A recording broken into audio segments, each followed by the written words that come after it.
Ako po si alias Rene. Nasa 8 taong gulang at nakatira po sa Pasay City matapos manumpas sa ilalim ng batas at nagsasaad.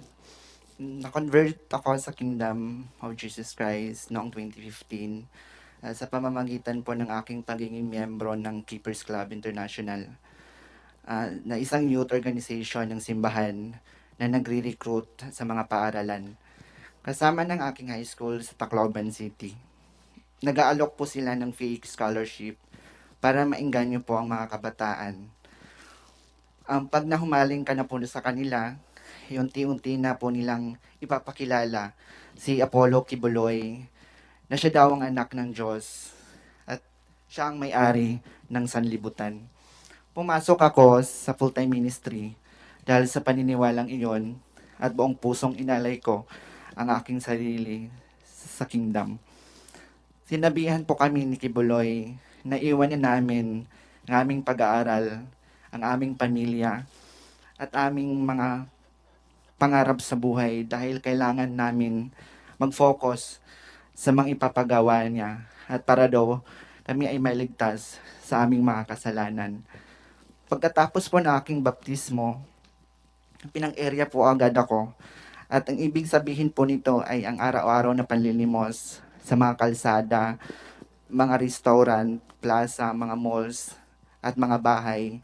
At may mga tinatawag na goal, ukuta kami araw-araw na dapat naming makuhang pera.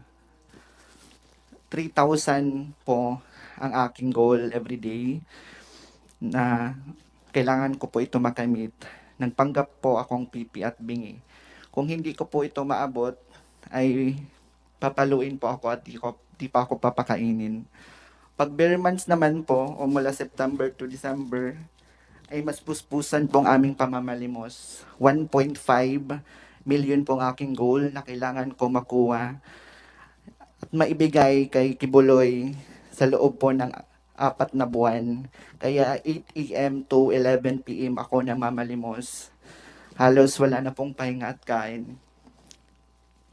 Gumagamit din po kami ng mga fake charity para mas nakakaawa kami tignan. Kalaunan po ay naging youth leader po ako at naging task ko po ang pagre-recruit sa iba pang mga kabataan na umanib po sa simbahan at mamalimos din. Dito na po ako magsimulang magtanong at magduda.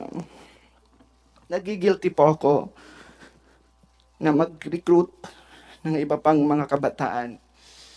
Gusto ko na pong umuwi sa amin, pero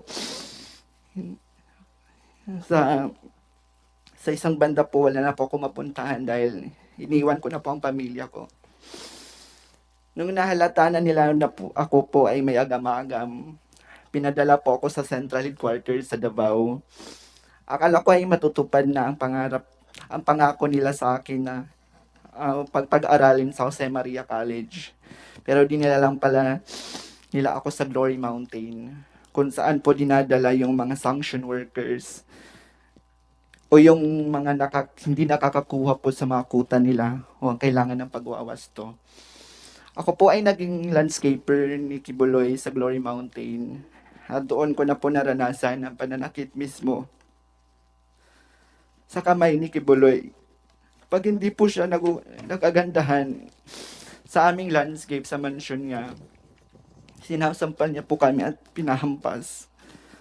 Mga 4 beses ito sa isang linggo. Sa Glory Mountain po, pag dumadating po si Kibuloy, sakay ng chopper, may dala po siyang mga malalaking bag na laman po ay mga iba't ibang uri ng baril. At nilalatag po ito sa tent, nakatabi po ng mansion niya. Minsan po pumupunta din po doon si former President Rodrigo Duterte at former Mayor, Davao Mayor Sara Duterte. At pag umaalis na po sila doon sa Glory Mountain, dala na po nila yung mga bag, na siya pong bag na nilalagyan po ng mga baril. Noong 2020 po, nagpaalam po ako na umuwi sa amin dahil hindi ko na po kaya yung pananakit ni Kibuloy. Inassign naman po ako pero hindi po ako pinayagan. Inassign naman po ako sa personal assistant ni June Andrade na isang sa mga mataas na opisyal ng kingdom. Dito po ako nakaranas ng mga sexual abuse. Pinipilit niya ako na i- pinipilit niya po ako i-blowjob at i-masturbate siya. May basbas naman daw ito kay Kibuloy. Tinumong ko ito sa executive secretary ng Kingdom at CEO ng McDonald's KJC na si Eleanor Cardona. Pero di ako hindi po naniwala bagkos pinagalitan ako at sinampal dahil grabe na daw po yung yawa sa loob ko. Pinag-fasting ako ng 7 araw na walang kain. Gusto ko na pong tawagan yung family ko para humingi ng tulong. Pero wala nang po akong cellphone. Kalagitnaan po ng 2020, ako po ay na-assign sa SME9 News sa Makati bilang pong researcher. 8 a.m. to 4 p.m. po yung duty ko sa newsroom.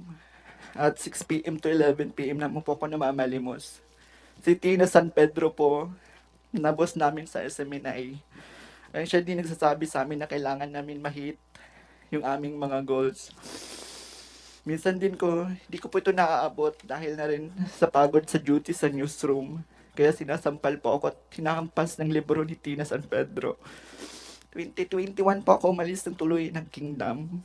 Buong loob ko at kahit natatakot ako. Sabi ko hindi na ako magpapapigil pa. Nung unang araw yun nila ako payagan. Pero kalaunay pumayag sila matapos ko sabihin na kakasuhan ko si Tina San Pedro. Pero bago po ako umalis ng Seminay, kinausap po ako ng Seminay CEO Marlon Rosete na wag daw ako magsasalita tungkol sa kingdom, anong mga nalalaman ko, especially sa mga nakita ko sa Glory Mountain. Kung hindi, ipapakulong daw ako at mawawala ako dito sa mundo. Nanahimik po ako ng ilang taon. Bit-bit po ang trauma, ang aking mga pinagdaanan. Lalo na po ako ay member ng LGBTQ community.